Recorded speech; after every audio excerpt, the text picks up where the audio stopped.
হুদ আলাইহিস সালাম কুরআন আল কারীমে উল্লেখিত 25 জন নবীর মধ্য থেকে অন্যতম একজন নবী, যিনি সাইয়েদনা নূহ আলাইহিস সালামের 5টি জেনারেশন পরে আদ জাতির কাছে প্রেরিত হয়েছেন। এবং সাইয়েদনা হুদ আলাইহিস সালামের নামে আল্লাহ তাআলা কালামুল্লাহ মাজিদে কুরআন আল কারীমে একটি সূরাও ডেডিকেট করেছেন, সূরাতু হুদ। এটি কুরআন আল কারীমের 11 নম্বর সূরা। আল্লাহ তাআলা ইরশাদ করছেন, ওয়া ইলা আদিন আখাহুম হুদা, আমি আদ জাতির কাছে হুদ আলাইহিস সালামকে প্রেরণ করেছিলাম। এই আদ জাতি আহকাফ এলাকায় বসবাস করত, যেটি সূরাতুল আহকাফে আল্লাহ তাআলা আমাদেরকে জানিয়েছেন। আল্লাহ ইরশাদ করছেন, ওয়াযকুর আখা আদিন ইয আনযারা কওমাহু বিল আহকাফ, হে নবী আপনি কুরাইশদেরকে আদ জাতির কাছে প্রেরিত হুদ আলাইহিস সালামের ঘটনা আপনি তাদেরকে শোনান, যিনি আহকাফবাসীদেরকে সতর্ক করেছিলেন। আহকাফ এলাকায় অবস্থিত আদ জাতির কাছে আল্লাহ তাআলা হেদায়েতের বাণী দিয়ে হুদ আলাইহিস সালামকে প্রেরণ করেছিলেন। এখন আমরা জানার চেষ্টা করব যে এই আহকাফ এলাকাটি কোথায়। এই আহকাফ এলাকাটি বেসিকলি আরাবিয়ান পেনিনসুলার একেবারে সাউদার্ন মোস্ট এলাকাতে পার্টে অবস্থিত, অর্থাৎ একেবারে দক্ষিণাঞ্চলে। আধুনিক যেই ম্যাপ, এই ম্যাপের হিসেবে যদি আমরা বলি তাহলে ইয়ামানের হাদারামাউত শহর এবং ওমানের মাঝামাঝি একটা এলাকাকে আহকাফ এলাকা বলা হয়, এবং যেটিকে কালামুল্লাহ মাজিদে ইরামও বলা হয়েছে। আধুনিক যারা প্রত্নতত্ত্ববিদ, মডার্ন যারা আর্কিওলজিস্ট, তাদের মতে নিউলি ডিসকভার্ড ওভার সিটি বলে একটি সিটি আছে। এই সিটিটাই হচ্ছে বেসিকলি আদ জাতির ক্যাপিটাল ছিল, যেটাকে কোরআনে ইরাম বলা হয়েছে। ইরামা যাতিল ইমাদ, তারা অনেক উঁচু উঁচু প্রাসাদ বানাতো, লাফটি টাওয়ার্স তারা বানাতো তাদের এলাকাতে। সাইয়েদনা হুদ আলাইহিস সালাম তিনি ছিলেন 5 জন আরাবিয়ান প্রফেটের একজন, অর্থাৎ আরবি ভাষাভাষী 25 জন নবীর মধ্য থেকে 5 জন নবী ছিল যারা আরাবিয়ান প্রফেট ছিলেন, আরবি ভাষায় কথা বলতেন। হুদ আলাইহিস সালাম তার মধ্যে অন্যতম। সেই 5 জন নবী হচ্ছেন হুদ আলাইহিস সালাম, সালেহ আলাইহিস সালাম, ইসমাঈল আলাইহিস সালাম, শুআয়ব আলাইহিস সালাম এবং মুহাম্মদ রাসূলুল্লাহ সাল্লাল্লাহু আলাইহি ওয়াসাল্লাম। এই 5 জনই আরবি ভাষায় কথা বলতেন। এবার আমরা জানবার চেষ্টা করব যে আদ জাতির কিছু ফিচার্স, তাদের ক্যারেক্টারিস্টিক্স কেমন ছিল, তাদের স্বভাব, তাদের অভ্যেস, তাদের গুণাবলী কেমন ছিল। আমরা কালামুল্লাহ মাজিদ থেকে জানতে পারি যে তারা ছিল শাদীদুল বাতশ, খুব শক্তিশালী, খুব মাইটি একটা নেশন ছিল আদ জাতি। এবং তারা ছিল মুত্রিফুন ওয়া আগনিয়া, অত্যন্ত ধনী, বিলাসী জীবনযাপনের অধিকারী তারা ছিল। তাদের আন্ডারে অনেক বাগান ছিল, তাদের এলাকায় অনেক ঝর্ণা ছিল, পশু সম্পদ দিয়ে আল্লাহ তাআলা, কৃষিজ সম্পদ দিয়ে আল্লাহ তাআলা তাদেরকে সমৃদ্ধ করেছিলেন। এবং তাদের বিল্ডিংগুলো ছিল অনেক উঁচু উঁচু, বিনাউহুম শামিখুন ওয়া আলিন, অনেক উঁচু টাওয়ার তারা বানাতে পারত, এবং তারা মূর্তি পূজা করত। এই হচ্ছে ইন জেনারেল আদ জাতির কিছু বৈশিষ্ট্যের কথা আমরা কোরআন সুন্নাহ থেকে পাই। আমরা যদি সরাসরি কালামুল্লাহ মাজিদের দিকে তাকাই তাহলে দেখব যে কালামুল্লাহ মাজিদ আমাদেরকে বলেছে তারা উঁচু স্থাপনা নির্মাণে খুব পারদর্শী ছিল। এবং সাইয়েদনা নূহ আলাইহিস সালামের কওমের পরেই আল্লাহ তাআলা আদ জাতিকে এই পৃথিবীতে স্থলাভিষিক্ত করেছেন। আল্লাহ তাআলা ইরশাদ করেছেন, ইয জাআলাকুম খুলাফা মিন বা'দি কওমি নূহ ওয়া যাদাকুম ফিল খালকি বাসতা, তোমাদেরকে আল্লাহ তাআলা নূহ আলাইহিস সালামের কওমের পরে পৃথিবীতে স্থলাভিষিক্ত করেছেন, এবং ওয়া যাদাকুম ফিল খালকি বাসতা, তোমাদেরকে আল্লাহ ফিজিক্যালি ওয়েল বিল্ড করেছেন, অর্থাৎ খুব সুঠাম দেহের অধিকারী ছিল আদ জাতির লোকজন। আদ নেশনের লোকজন অত্যন্ত শক্তিশালী, সুঠাম দেহের অধিকারী ছিল। এবং সূরা শুআরাতে আল্লাহ তাআলা আদ জাতির ব্যাপারে বলছেন, যাতাবনুনা বিকুল্লি রিইন আয়াতান তা'বাসুন, তোমরা কেন প্রতিটি রোড ক্রসিংয়ে বা প্রতিটি উঁচু জায়গায় কেন তোমরা বড় বড় লাফটি টাওয়ার্স, অনেক উঁচু উঁচু টাওয়ার তোমরা কেন বানাচ্ছ? ওয়া তাত্তাখিযুনা মাসানিআ লাআল্লাকুম তাখলুদুন, আর তোমরা বড় বড় রয়্যাল প্যালেস বানাও, রাজপ্রাসাদ বানাচ্ছ, এবং তোমরা ভাবছো এই প্রাসাদগুলোই তোমাদেরকে পৃথিবীতে চিরকাল বাঁচিয়ে রাখবে, তোমরা চিরকালের জন্য পৃথিবীতেই প্রাসাদের মধ্যে থাকতে পারবে, এমনটি তোমরা ভাবো। ওয়াইযা বাতাসতুম জাব্বারিন, আর যখন তোমরা অ্যাটাক করো কোনো জাতিগোষ্ঠীর উপর, তোমরা ভয়ঙ্কর ভাবে অ্যাটাক করো, খুবই আগ্রাসী মনোভাব নিয়ে অ্যাটাক করো। অর্থাৎ আদ জাতি খুব দুর্ধর্ষ একটা জাতি ছিল, যারা আশেপাশের অন্যান্য জাতির উপর অত্যাচার চালাতো, তাদেরকে যখন অ্যাটাক করতো খুব মারাত্মকভাবে তারা অ্যাটাক করতো। এবং সূরাতুল ফাজর আল্লাহ তাআলা ইরশাদ করছেন, ইরামা যাতিল ইমাদ আল্লাতী লাম ইউখলাক মিসলুহা ফিল বিলাদ, তাদের আবাসস্থল ছিল ইরাম এলাকায়, যেটাকে আমরা বলেছি বিশাল আহকাফ রিজিয়নের মধ্যে আদ জাতির ক্যাপিটাল ছিল এই ইরাম, যেটাকে আধুনিক সময়ে মডার্ন আর্কিওলজিস্টরা এটাকে উবার্ট সিটি বলে, যেটাকে বলছে উবার্ট সিটি, এটাই ছিল বেসিকলি আদ জাতির ক্যাপিটাল বা রাজধানী। এবং সেখানে জাতিল ইমাদ, তারা বড় বড় স্থাপনা নির্মাণে খুবই পারদর্শী ছিল। আল্লাতি লাম ইউখলাকু মিসলুহা ফিল বিলাদ, এরকম বড় বড় কনস্ট্রাকশন, এরকম বড় বড় স্থাপনা পৃথিবীতে অন্য কোনো জাতিগোষ্ঠীর মধ্যে তৎকালীন সময়ে দেখা যেত না, যেটা তারা তাদের এলাকাতে এই স্থাপনাগুলো করেছিল।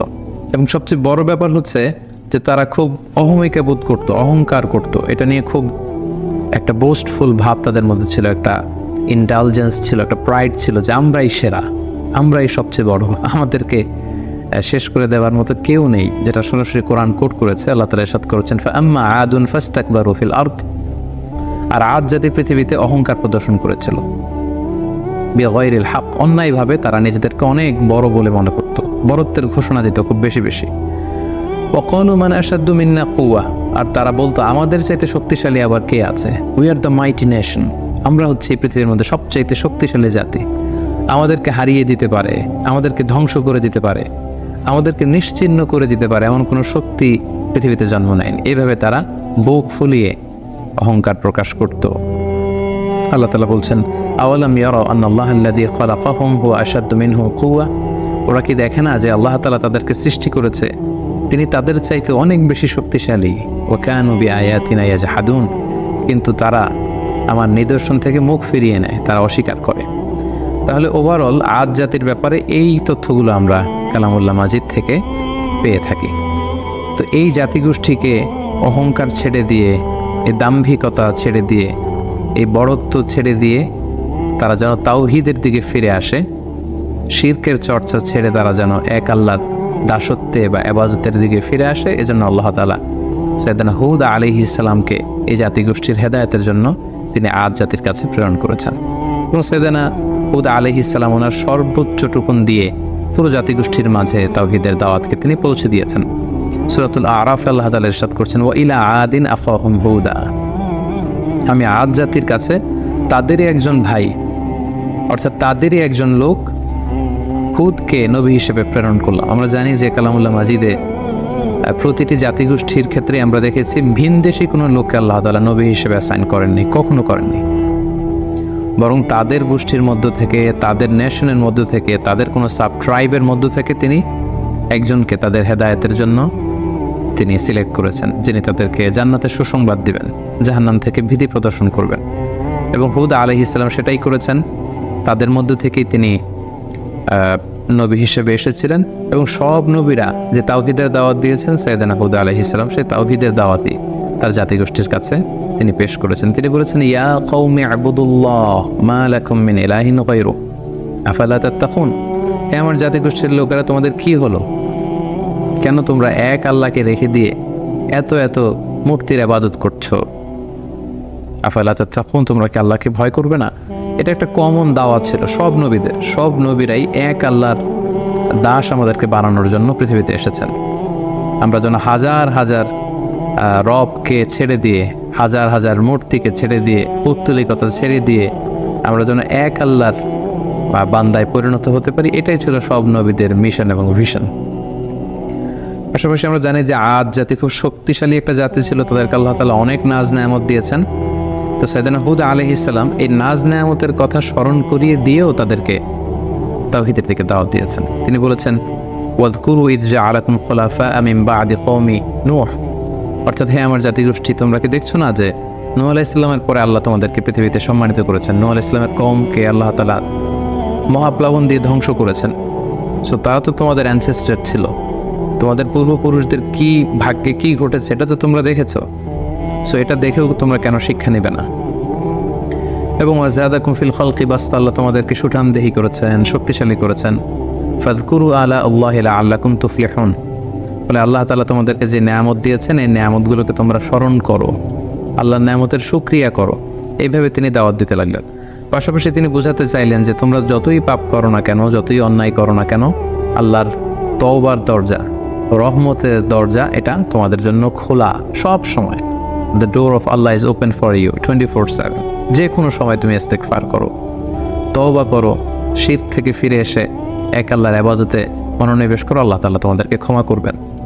এবং সেটাই তিনি বললেন, ইয়া কওম ইস্তাগফিরু রাব্বাকুম, হে আমার জাতিগোষ্ঠীর লোকেরা, তোমরা আল্লাহর কাছে ক্ষমা চাও, সুম্মা তুবু ইলাইহি, আল্লাহর দিকে ফিরে আসো, come back to your Lord, ইউরসিলিস সামা আলাইকুম মিদরারা, তাহলে আকাশ থেকে আল্লাহ তাআলা রহমতের বাড়ি বর্ষণ করবেন। ওয়াজিদুকুম কুওয়াতান ইলা কুওয়াতিকুম, এখন যে শক্তিমত্তা আছে এটাকে আল্লাহ আরো বাড়িয়ে দেবেন, আরো শক্তিশালী জাতিতে তোমরা রূপান্তরিত হবে। ওয়ালা তাতাওয়াল্লাউ মুজরিমিন, আর তোমরা অবাধ্যতা করে পাপাচারিতায় মগ্ন হয়ে মুখ ফিরিয়ে নিও না। সাইয়েদনা হুদ আলাইহিস সালাম এভাবে তিনি জাতিগোষ্ঠীর হেদায়েতের জন্য দাওয়াত দিতে লাগলেন, তাওহীদের বাণী তিনি শোনাতে লাগলেন। কিন্তু আমরা জানি যে বেশিরভাগ নবী তাদের এলাকাতে খুব বেশি ওয়েলকাম তাদেরকে জানানো হয়নি, বরং তাদের দাওয়াতকে প্রত্যাখ্যান করা হয়েছে। এবং আদ জাতির ক্ষেত্রেও ঠিক এটাই ঘটেছে।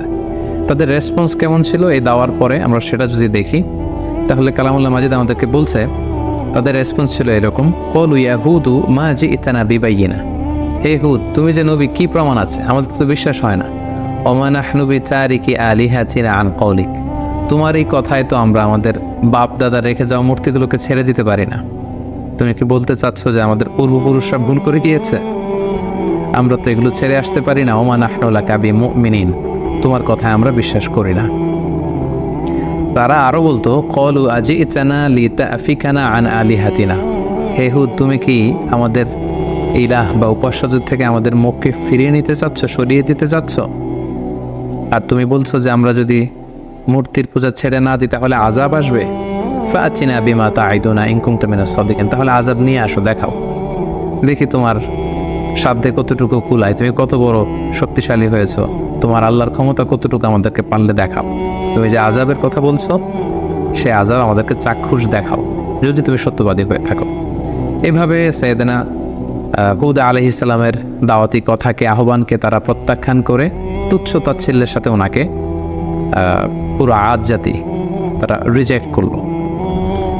সাইয়েদনা হুদ আলাইহিস সালাম শেষবারের মতো তাদেরকে ওয়ার্নিং করলেন এবং বললেন যে এক আল্লাহর ইবাদত যদি তোমরা মেনে না নাও তাহলে তোমাদের উপর ভয়ঙ্কর শাস্তি আসবে, ভয়ঙ্কর শাস্তি। মেঘমালা দিয়ে, প্রচণ্ড বাতাস দিয়ে আল্লাহ তোমাদেরকে ধ্বংস করে দেবে। তারা বললেন যে ফাতিনা বিমা তা'ইদুনা ইন কুনতা মিনাস সাদিকিন, তাহলে দেখাও, সে শাস্তি যদি আসার হয়ে থাকে তাহলে নিয়ে আসো, দেখি কতটুকু শাস্তি আসতে পারে। অতঃপর আল্লাহ তাআলা সাইয়েদনা হুদ আলাইহিস সালামকে বললেন, এই জাতিগোষ্ঠীর উপর অচিরেই আমি শাস্তি পাঠাবো। আল্লাহ তাআলা ইরশাদ করছেন, ফালাম্মা রাআউহু আরিদান মুস্তাকবিলা আওদিয়াতিহিম ক্বালু হাযা আরিদুম মুমতিরুনা, হঠাৎ দেখা গেল পুরো আদ জাতির ওই এরিয়াতে, দ্য এন্টায়ার ভ্যাসিনিটিতে চারদিকে শুধু মেঘ আর মেঘ, মেঘমালা, একেবারে ক্লাউডি একটা সিচুয়েশন। এবং এরকম মেঘমালা তারা কখনো জমা হতে দেখেনি তাদের আকাশে, এবং সেটা দেখে তারা তো মহা খুশি।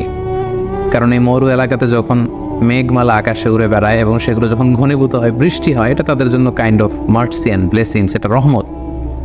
কারণ এতে করে তাদের জমিন উর্বর হবে, এতে করে তাদের পশুগুলোর উট, তারপর মেষ, ভেড়া, এগুলোর খাবারের যোগান হবে, গাছপালাগুলো সবুজ তৃণলতায় ভরপুর হয়ে যাবে পুরো এলাকা। তারা এই মেঘমালা দেখে মহা খুশি। তারা এই মেঘমালা দেখে সবাই আনন্দ উৎসবের জন্য ঘর থেকে বের হয়ে আসলো এবং তারা বললো, হাযা আরিদুম মুমতিরুনা, এটা তো চমৎকার মেঘমালা, এই মেঘ থেকে বৃষ্টি হবে আর রহমের বৃষ্টিতে ভিজবে জমিন, আমাদের পুরো জমিন উর্বর হয়ে উঠবে। আল্লাহ তাআলা বললেন, বাল হুয়া মাস্তাআজালতুম বিহি, এটা রহমতের বৃষ্টি নয়, তোমরা যে আযাব চেয়েছিলে যে হে হুদ তুমি পারলে নিয়ে আসো, দেখাও, এটা সে আযাবের একটা নিশানা। আমি প্রচণ্ড বাতাস দিয়ে তোমাদের ধ্বংস করব। রিহুন ফিহা আযাবুন আলিম, অচিরেই এমন বাতাস বইবে যাতে তোমাদের ধ্বংস রয়েছে। ঠিকই সাইয়েদনা হুদ আলাইহিস সালামের যে ওয়ার্নিং পুরো জাতিগোষ্ঠীর জন্য তিনি দিয়েছিলেন যে আল্লাহর ইবাদত যদি তোমরা না করো, মূর্তি পূজা যদি তোমরা না ছাড়ো, এই শিরকের অন্ধকার রাস্তা ছেড়ে তোমরা যদি আলোর পথে না আসো, প্রচণ্ড আযাব তোমাদেরকে পাকড়াও করবে। সে আযাব আল্লাহ তাআলা পাঠালেন। আল্লাহ তাআলা সূরা হাক্কাতে বলছেন, ওয়া আম্মা আদুন ফাউহলিকু বিরিহিন সরসরিন আতিয়া, প্রচণ্ড ঝঞ্ঝা বিক্ষুব্ধ বাতাস আল্লাহ তাআলা পাঠালেন। Violent wind storm with cold wave, প্রচণ্ড শৈত্য প্রবাহ, প্রচণ্ড ঠান্ডা ঝড়ো হাওয়া। তারা যখন বাইরে বের হয়ে আসলো, প্রচণ্ড গরমের মধ্যে থেকে হঠাৎ করে ওয়েদারটা টার্ন করে ঠান্ডা হতে লাগলো। ঠান্ডা হতে হতে প্রচণ্ড ঠান্ডায় পুরো এলাকার মধ্যে প্রচণ্ড শৈত্যপ্রবাহ শুরু হয়ে গেল এবং প্রচণ্ড ঠান্ডা ঝঞ্ঝাবায়ুতে, এই ঠান্ডা ঝড়ো হাওয়াতে এলাকার লোকজন আর বাইরে অবস্থান করতে পারলো না, সকলে ঘরের ভেতরে চলে গেল। আল্লাহ তাআলা বলছেন, সাখখারাহা আলাইহিম সাবআ লায়ালিন ওয়া সামানিয়াতা আইয়াম, টানা 7 রাত 8 দিন এই প্রচণ্ড শৈত্যপ্রবাহে পুরো এলাকাটাকে আল্লাহ নাস্তানাবুদ করে দিলেন। প্রত্যেকটা মানুষ প্রচণ্ড ঠান্ডায় তারা যে যেখানে ছিল প্রত্যেকের ঘরে সেখানে মৃত্যুবরণ করলো। হুসুমান ফাতারাল কওমা ফিহা সারআ। আল্লাহ তাআলা বললেন, নবী হে, আপনি যদি তখন থাকতেন, আদ জাতির উপর এমন ভায়োলেন্ট উইন্ড স্টর্ম আমি পাঠিয়েছি শৈত্যপ্রবাহের সাথে, পুরো নেশন ওয়াইড ডিস্ট্রাকশন ছিল সেটা। আপনি থাকলে দেখতে পেতেন যে ফাতারাল কওমা, পুরো জাতিটা একসাথে, ফিহা সারআ, ভূলুণ্ঠিত হয়ে জমিনে উপর হয়ে পড়েছিল, চিৎপটাং হয়ে পড়েছিল। তাদেরকে দেখলে আপনার মনে হতো কান্নাহুম আজাজু নাখলিন খাওয়াবিয়া, এগুলো যেন কেমন যেন ভেঙে যাওয়া খেজুর গাছ। অনেক খেজুর গাছ আছে অনেক দিন পুরনো হয়ে যাওয়াতে এটা ভেঙে মাটিতে লুটিয়ে থাকে, ভুলুণ্ঠিত হয়ে থাকে। পুরো আদ জাতির নাসিবে আমি এটাই রেখে দিয়েছিলাম। প্রচণ্ড ঠান্ডা বাতাসে, প্রচণ্ড ঝড়ো হাওয়া দিয়ে, শৈত্যপ্রবাহের মধ্য দিয়ে, রিহিন সারসার, ঝঞ্ঝা বিক্ষুব্ধ বাতাস দিয়ে আমি এই জাতিটাকে ধ্বংস করে দিয়েছি। এবং আপনি দেখলে বুঝতে পারবেন না পুরো এলাকাটার এমন ভয়ঙ্কর অবস্থা আমি আল্লাহ তাআলা করে দিয়েছি।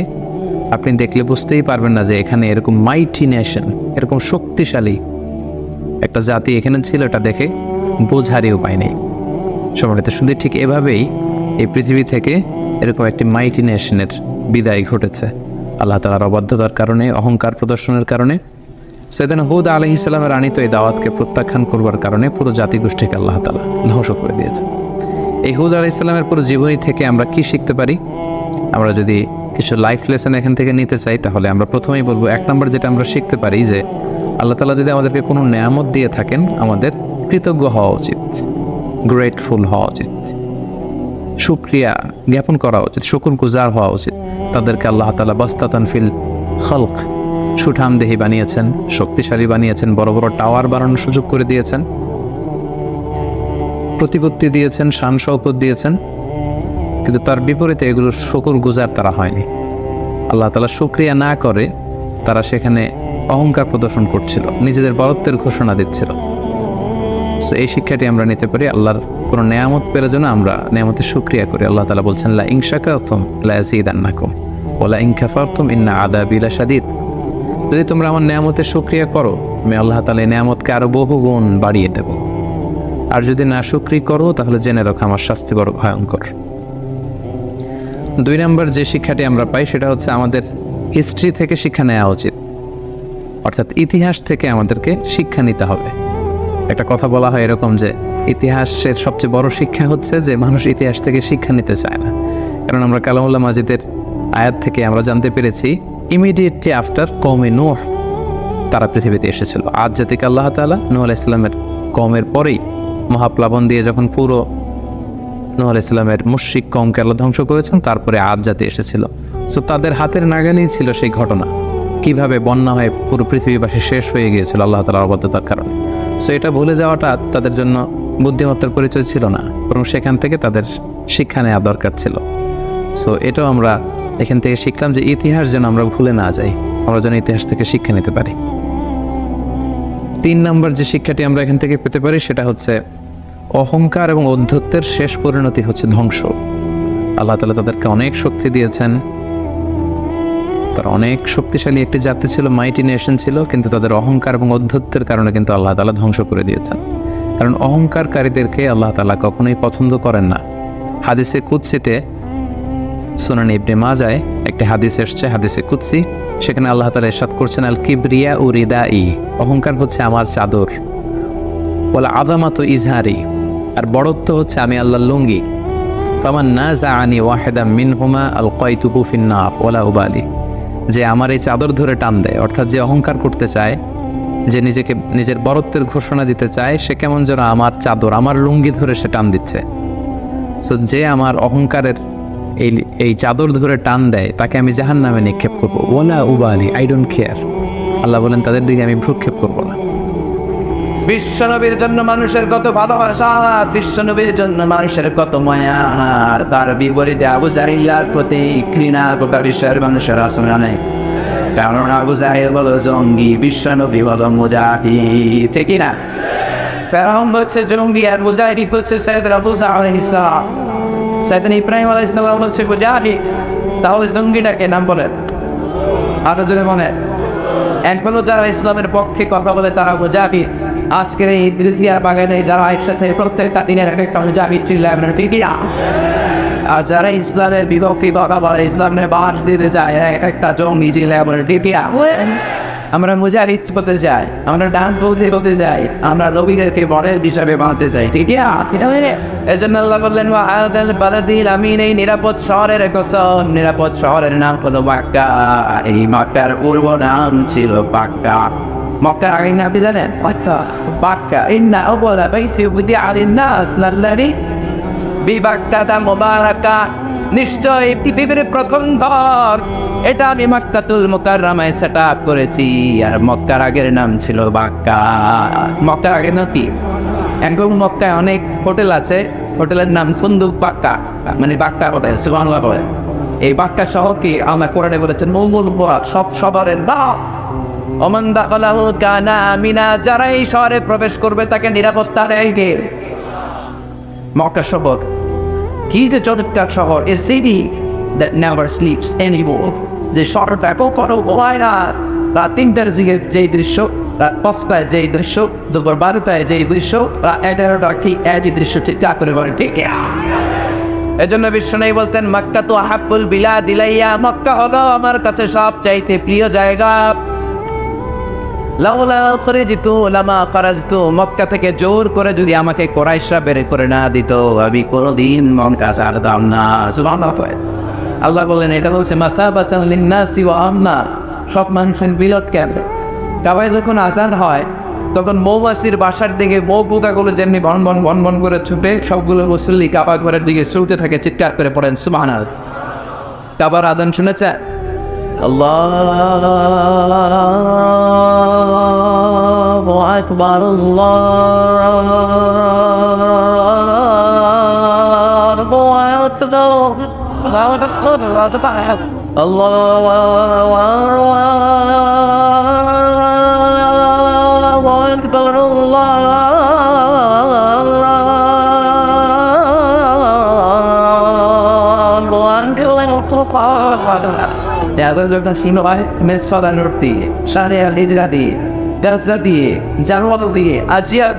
সবগুলো মানুষ বহুতার মতো কাবার দিকে যেতে শুরু করে, চিৎকার করে পড়েন সুবহানাল্লাহ। শায়েখ আব্দুর রহমান আস-সুদাইস বলে ইস্তাকিমু ওয়া'তাদিলু, আকিমু সুফুফাকুম ওয়া'তাদিলু, আল্লাহু আকবার। আল্লাহু আকবার বললে লক্ষ লক্ষ মুসল্লিরা কাবার চারদিকে সেনাপতির কমান্ড আসার সাথে সাথে যেমনি মুহূর্তের মধ্যে গোল হয়ে দাঁড়িয়ে যান, সবগুলো মুসল্লি লক্ষ লক্ষ মুসল্লি 5 সেকেন্ডের ব্যবধানে সব গোল হয়ে দাঁড়িয়ে যায়, ঠিক যায়। সুবহানাল্লাহ, সুবহানাল্লাহ। এজন্য আল্লাহ বলেন এটা হলো বরকতের জায়গা, নিরাপত্তার জায়গা। প্রতিদিন কাবা ঘরকে কেন্দ্র করে রব্বুল আলামিন 120টা রহমত নাযিল করে থাকে। কয়টা? জোরে বল। 7টা রহমত যারা তাওয়াফ করে, 7 টার্নস মেক আ তাওয়াফ। কাবার একটা কর্নারে একটা স্টোন আছে, ব্ল্যাক স্টোন, হাজারুল আসওয়াদ। এটাতে কিস করলে জীবনের সব গুনাহ এই স্টোন, এই পাথরটা টেনে নিয়ে যায়। কিয়ামতের দিন আল্লাহ এই পাথরকে একটা ঠোক দিলে জিহ্বা দিবে, আর 2টা চোখ দিবে, আর পাথরটাকে দাঁড় করাবে। কিয়ামতের ময়দানে পাথরটা দাঁড়িয়ে দাঁড়িয়ে বলবে আল্লাহ এই মুসল্লি, এই নাজি, এই ওকাবারে আমাকে চুমু দিয়েছিল, তুমি জাহান্নামে ঢুকাতে পারবে। 120টা রহমতের মধ্যে থেকে সিজ্জিনা লিল তাহিবিন, 60টা রহমত তাওয়াফকারীদের জন্য। 40 লিল মুসল্লি, 40টা রহমত যারা কাবার চারদিকে নামাজ পড়ে তাদের জন্য। ওয়াল 20 লিন নাযিরিনা ইলাল কাবা, বাকি 20টা রহমত যারা তাওয়াফ করে না, নামাজও পড়ে না, শুধু কাবার দিকে নজর করে তাকিয়ে থাকে। কাবার দিকে নজর ধরে তাকালেই সব, যেতে মনে যায় না? কাবারে দেখতে মনে চায় কাটা আব্দুল্লাহ আল্লাহ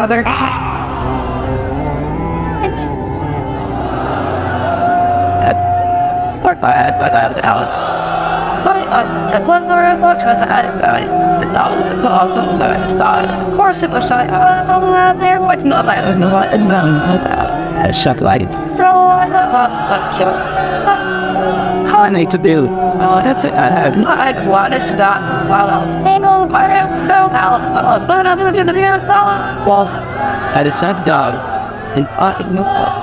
এই দাওয়ার জিয়ারতের আমাদের নসিব হয় আওয়াজ করে সবাই পড়ে না আমিন।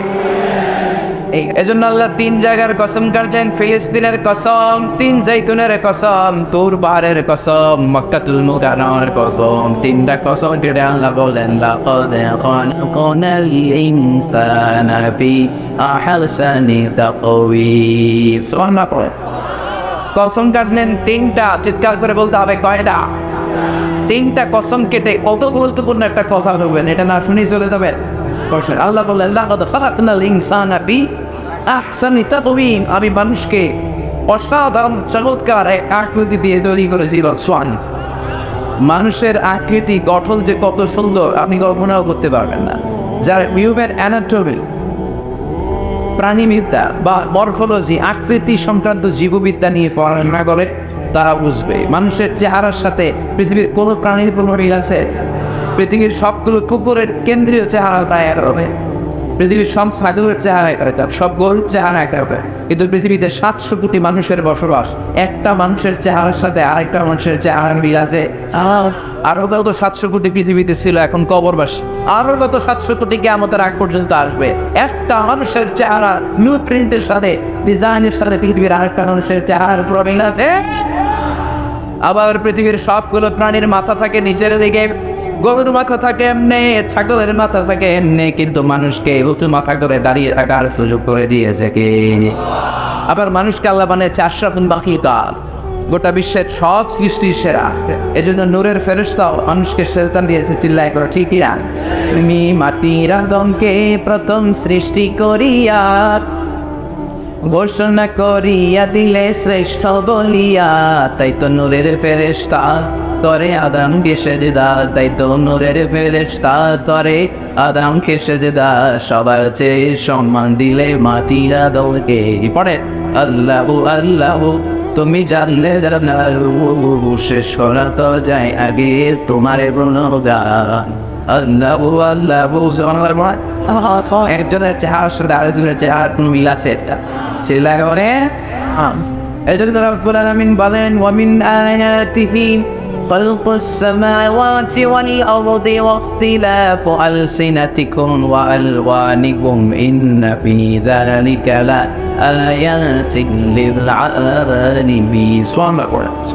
আল্লাহ বলেন আমার সৃষ্টির মধ্যে অন্যতম সৃষ্টি আকাশ জমিন সৃষ্টি, মানুষের ভাষার ভিন্নতা, গায়নের ভিন্নতা।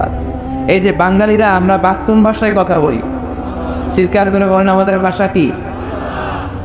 ইংল্যান্ডেও কি বাংলায় কথা বলে? সিঙ্গাপুরে?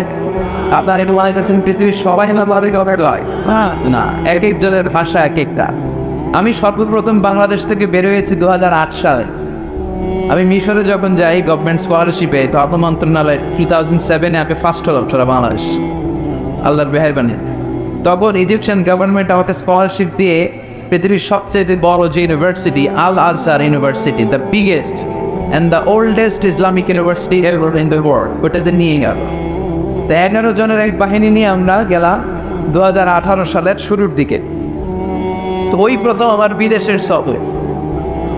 প্রথমে কুয়েতে ছিলাম, কুয়েত থেকে কায়রো, সেখানে আমাদেরকে বরণ করা হলো, নিয়ে যাওয়া হলো মাদিনাতুল বুউস আল ইসলামিয়া, ফরেন ইন্টারন্যাশনাল স্টুডেন্ট ইসলামিক হোস্টেলে। এই প্রথম আমি বিদেশিদের মাঝখানে যে এদিকে আবিষ্কার বললো, এইদিকে তাকায়, ওইদিকে তাকায়, সুবহানাল্লাহ, কৌতুলসের নেয়ামত। এক একজন এক এক ভাষায় কথা কয়। আমি বাংলায় বললে আমার ইংল্যান্ডের ফ্রেন্ডরা বুঝে না, আবার ইংল্যান্ডের ফ্রেন্ডরা ইংরেজিতে বললে আরবরা বুঝে না, আর আরবরা যখন একটা হাবিবি আহমেদ কোয়াইস এরকম বলা শুরু করে চাইনারা বুঝে না, আর চাইনারা যখন একজন আরেকজনের সাথে ইয়াম ফিয়াম জিয়াম খিয়াম খিয়াম এরকম শুরু করে আমরা কিছুই বুঝি না। সুবহানাল্লাহ পড়েন। এই যে ভাষার ভিন্নতা, এটার তাফসীর আমি ঘরে বুঝতে পেরেছি যখন মিশরে গিয়েছি। এরপরে আল্লাহ বললেন ওয়াখতিলাফু আলওয়ানিকুম, তোমাদের চামড়ার ভিন্নতা, আমার চামড়া যেমন আপনার চামড়া তেমন, ওনার চামড়া তেমন। এক বাবার 5 ছেলে, একটা আর একটা কাওয়া আর একটা শ্যামলা। আসসালামু আলাইকুম। ওইখানে যে আমি প্রথম আফ্রিকান ছেলেদের দেখলাম। আমি প্রথম যেদিন গেলাম মাগরিবের নামাজে আমরা যখন ঢুকেই দেখি আল্লাহু আকবার, students of more than 100 nationalities they are coming to offering salat maghrib। মাগরিবের নামাজ পড়ার জন্য হোস্টেল থেকে, যে হোস্টেলে ঢুকলাম 100টা দেশের ছাত্র থাকতো, 100টার বেশি। এদিক থেকে চায়নারা আসতেছে, ওইখান থেকে Indonesia, Singaporean, American, Australian, Bangladeshi, Pakistani, African আসতেছে। এই প্রথম আমার জীবনে আমি নিগ্রো মানুষ দেখেছি, কালো মানুষ। নিগ্রো কুচকুচে কালা, পাতিলার তলা কি কালা, ইটস সো কাল। হাসি দিলে শুধু তাদের দাঁত দেখা যায়, কিন্তু অনেকে আছে দেখতে কালো, কলিজাটা দুধের মতো সাদা আছে না নাই। আবার অনেকে আছে দেখতে সাদা কিন্তু ভিতরটা কুচকুচে কালো আছে না নাই। প্রথম আমি মাগরিবের সালাত পড়ে সালাম ফিরে দেখি ডান দিকে মনকার, বাম দিকে রাখি। ডান দিকে আফ্রিকান বড় কুচকুচে কাল, বাম দিকে আরে আফ্রিকান। আমি দেখে দিচ্ছি দৌড়ান কে আপনার বন্ধু আমার বন্ধু বলবো, হ্যাঁ 100টা বেশি দেশের ছাত্র এখানে পড়বেন, সব তো বাঙালিরা না। এই প্রথম আমি কুচকুচে নিগ্রো লোকদের দেখেছি। আমার পাশের রুমে থাকতো এক চাইন, তার পাশে পাকিস্তান, তার পাশে সেনেগালের এক ফ্যামিলি আছে। সেনেগালের রাজধানী হলো ঢাকার। তো ও বললো ওই ছেলেটার নাম হচ্ছে আব্দুল ফাত্তাহ। আমার বাবা মিজান, আমার বাবা সেনেগালের সবচেয়ে বড় মুফাসসির। সেনেগালের নির্বাচনের আগে, নির্বাচনী প্রচারণার আগে শহরের মন্ত্রীরা আমার বাবার কাছ থেকে দোয়া নিয়ে তারপরে নির্বাচনী প্রচারণায় নামে। বুঝতে পারলাম সব দেশেই ক্ষমতায় যাওয়ার জন্য ইসলামকে তেল মালিশ করা দরকার আছে না। এদেশেও দেখবেন নির্বাচনের আগ দিয়ে টুপির কোম্পানিগুলো লাভ, টুপির সব বিক্রি বেশ, নির্বাচন নাই, টুপিও নাই, চিল্লা একদম ঠিক। আব্দুল ফাত্তাহ আমারে বললো আমার বাবা অনেক বড় হয়। একদিন আমার রুমে এসেছে, আমার একটা ফ্রিজ ছিল সেখানে ঠান্ডা পানির জন্য, এসে আমার হাতের সাথে হাত বসে আর কয়, hey bad Mizan, how did you become so white? আমি এত কালার দিয়ে তো কালার হয়ে গেলাম। আমি বললাম আব্দুল ফাত্তাহ সাদা তো আমি ইচ্ছা করে ওই নাই, আমার সাদা বানিয়ে পাঠিয়েছে কে? তোমাকে কালো বানিয়ে দুনিয়ায় পাঠিয়েছে কে?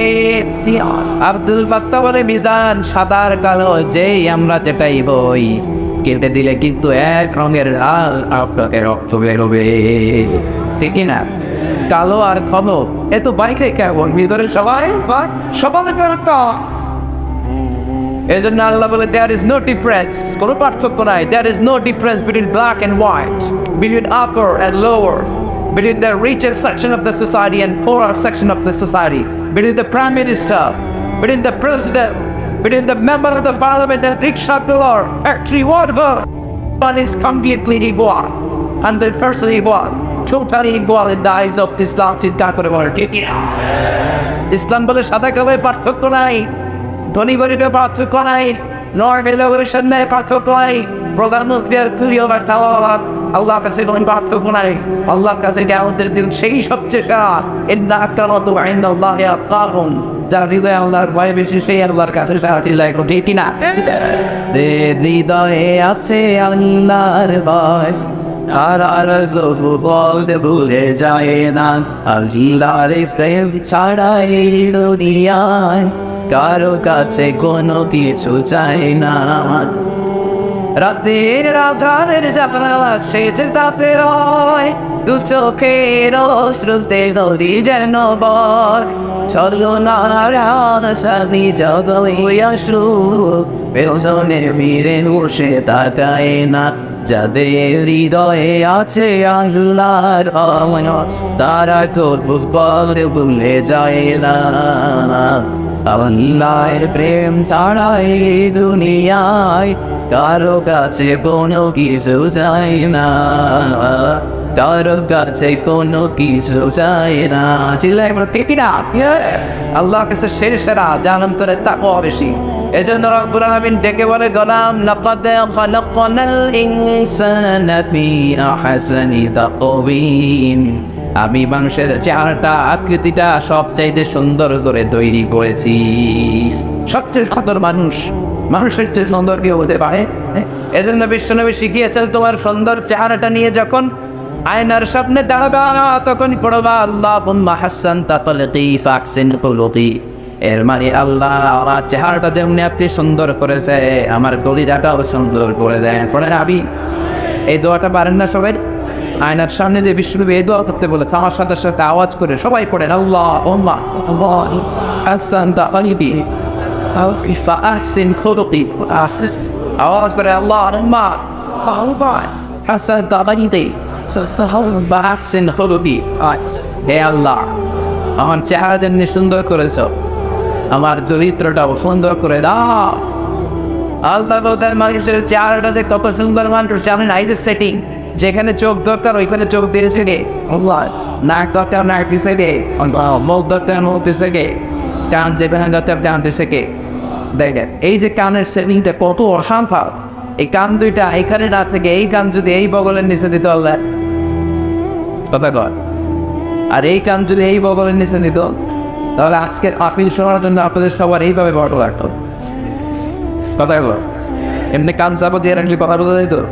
শুনবেন না, চোখ যেখানে সেটিং দরকার ওইখানে 2 ইঞ্চি উপরে যদি কপালে হইতো ফুটবল খেলতে পারতেন, পথে হেড দিলে চোখ দুইটা টেনের মধ্যে বলতে হবে, ঠিকই না?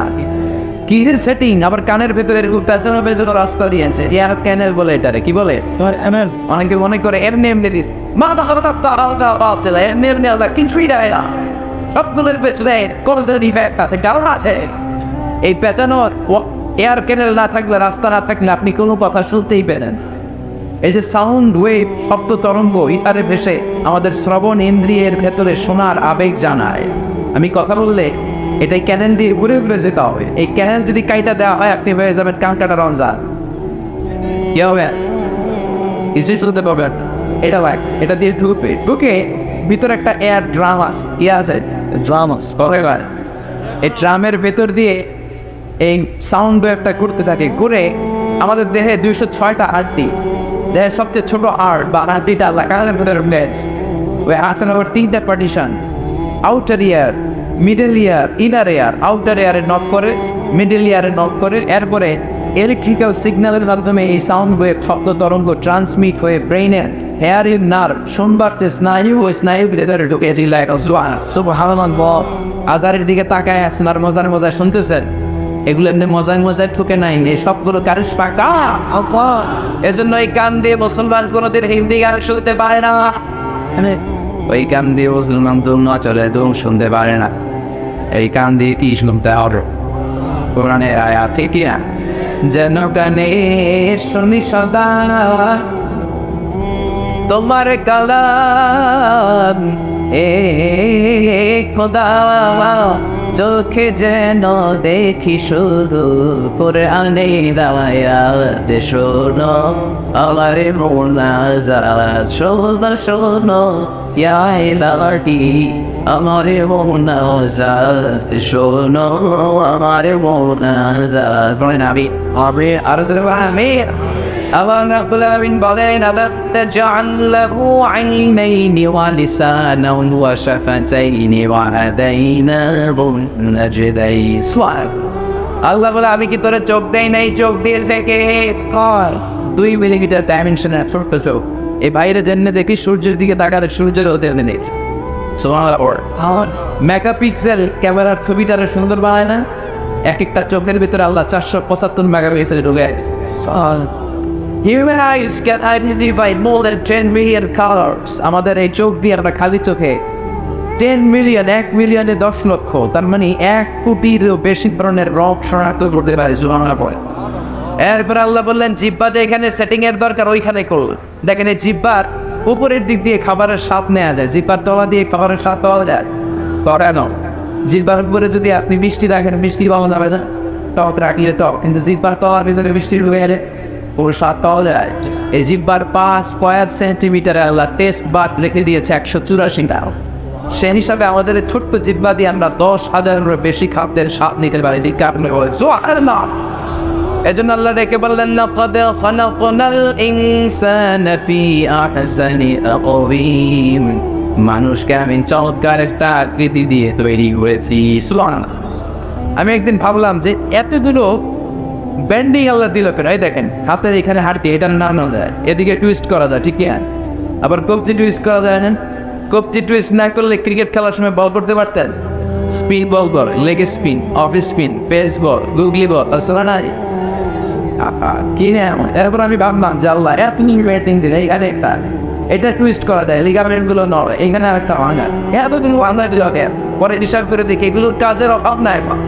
এই ছোট আঙ্গুল দিয়ে ইশারা দিয়ে মানুষকে দেখানো যায়, আবার পিছন থেকে গুদা মারা যায়, জোরে কম কত কাজ। আবার কেমন করে আসলে নাই বাধার পরে এই আঙ্গুলের মধ্যে অন করে আপনার ব্যাগ করে নিয়ে আসে। মহিলারা এই আঙ্গুল দিয়ে কি সুন্দর কাঁথা সেলাই করে, সার্জারির মতো, অপারেশনের মতো সূক্ষ্ম থেকে সূক্ষ্ম কাজগুলো ফিজিশিয়ান যারা ডাক্তাররা তারা এই আঙ্গুলের কোথায় বলে দেয়।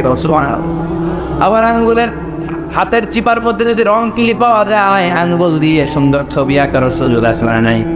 আবার ক্রিকেটের মাঝখানে 2 আঙ্গুল তুললে ছক্কা হয়ে যায়, একটা তুললে ওটা পাওয়া না, ঠিক কিনা? বের হয়ে যাও তুমি, আউট। এইভাবে আঙ্গুল তোলা মানে কি? লাইফ। এটা কি? ডিসলাইক। এটা কি? ভিক্টরি, বিজয়। দেখবেন যার কাছে দিয়ে যেতে চাই করে না তারা আসলে ভাই অবিন্দারকে বিজয় দান করে কে? এই যে স্বাধীনতা যুদ্ধে বিজয় লাভ করেছে, বিজয় দিয়েছে কে? সাগরের রক্তের বিনিময়ে বাংলার স্বাধীনতা দিলেন যিনি। আল্লাহ তোমাকে বলবো না, আল্লাহ তোমাকে বলবো না, এক সাগরের রক্তের বিনিময়ে বাংলার স্বাধীনতা দিলেন যিনি। আল্লাহ তোমাকে বলবো না, আল্লাহ তোমাকে বলবো না। মুমিনদেরকে বিজয় দেয় কে? কিন্তু মুমিনদেরকে ধৈর্য ধারণ করা লাগবে, মুমিনের মতো মুমিন হওয়া লাগবে, পাক্কা মুমিন হওয়া লাগবে। আযাব গজব অত্যাচার দেখে মুমিন কখনো হতাশ হয়ে যায় না, ঠিক না? ওয়ালা তাহিনু ওয়ালা তাহজানু ওয়া আনতুমুল আ'লাউনা ইন কুনতুম মুমিনিন। হতাশ হয়ো না, চিন্তিত হয়ো না, বিজয় তোমাদের হবে। কালিমার পতাকায় বাংলার জমিনে পথ পথ করে উঠবে, চিল্লায় বলে, ঠিক না? কোন এলাকায়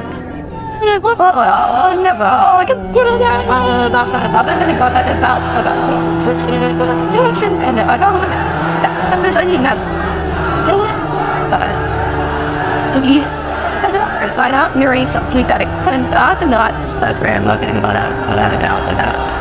I think about and we're not. আমরা ইসলামকে এদেশের বিজয়ী শক্তির মসনদে দেখতে চাইছি, দেখুন ঠিক না? কেউ যদি মজলুম হয়, মজলুমের রক্ত যদি জমিনে লাগে, ওই জমিনের ক্ষমতা আল্লাহ মজলুমদের হাতে তুলে দেয়। রাত্রি যত গভীর হয়, সুবহে সাদিকের সময় কাছে আসতে থাকে, গর্ভবতী নারীর পেটের ব্যথা যত বাড়তে থাকে, নতুন মেহমান আসার সময় বাড়তে থাকে, তেমনি ইসলামের পক্ষের শক্তির উপর অত্যাচার যত বাড়তে থাকে, কালিমার বিজয়ের সময় কাছে আসতে থাকে। এজন্য ইসলামের বিজয়কে কেউ ঠেকায় রাখতে পারবে না।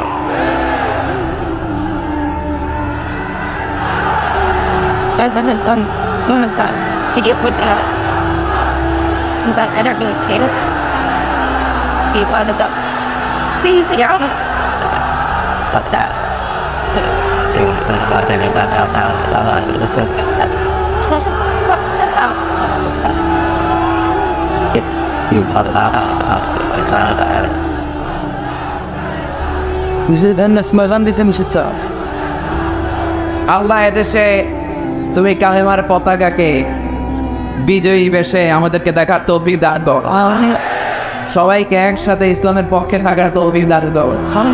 যারা এদেশের ফৌদার মসনদে বসা, তারা যেন ইসলামের পক্ষে থেকে কাজ করতে পারে তৌফিক দান করো। প্রশাসনের বাইরে যারা আছে তারা ইসলামের পক্ষে থাকতে পারে তৌফিক দান করো। আমাদের নিরাপত্তার জন্য যে পুলিশ ভাইয়েরা, মিডিয়ার ভাইয়েরা, র্যাবের ভাইয়েরা, সেনাবাহিনীর ভাইয়েরা আমার দেশের সীমানা যারা পাহাড় দেয় ইসলামের জন্য, তাদেরকে কবুল করে নাও। এজন্য রব্বুল আলামিন বলেন, লাকাদ খালাকনাল ইনসানা ফি আহসানি তাকওয়িম।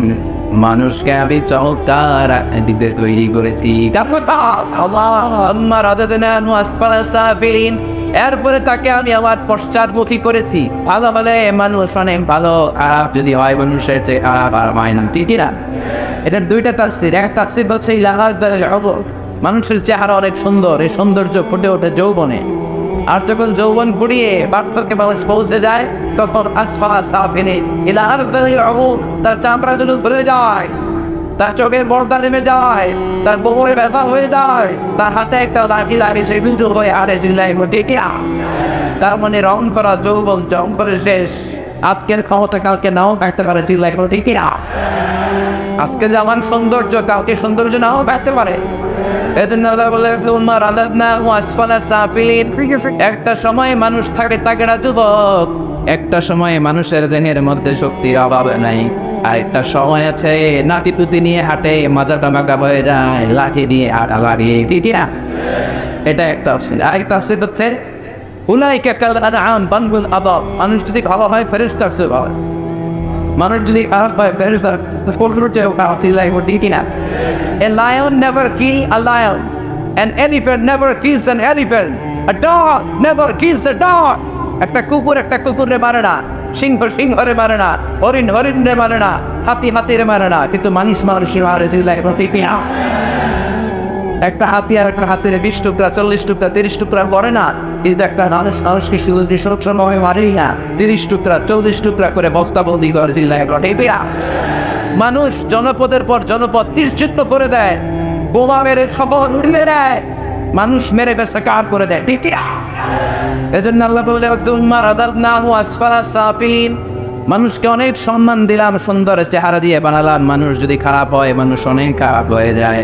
তবে ইল্লাল্লাযীনা আমানু, যারা ঈমান এনেছে ও আমিলুস সলিহাত, নেক কাজ করেছে, ফালাহুম আজরুন গায়রু মামনুন, তাদের সওয়াব কোনদিন শেষ হবে।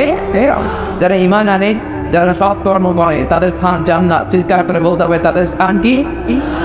মালিক তুমি জান্নাতে, তোমার কাছে আমায় একটি ঘর বানিয়ে দিও, একটি ঘর বানিয়ে দিও।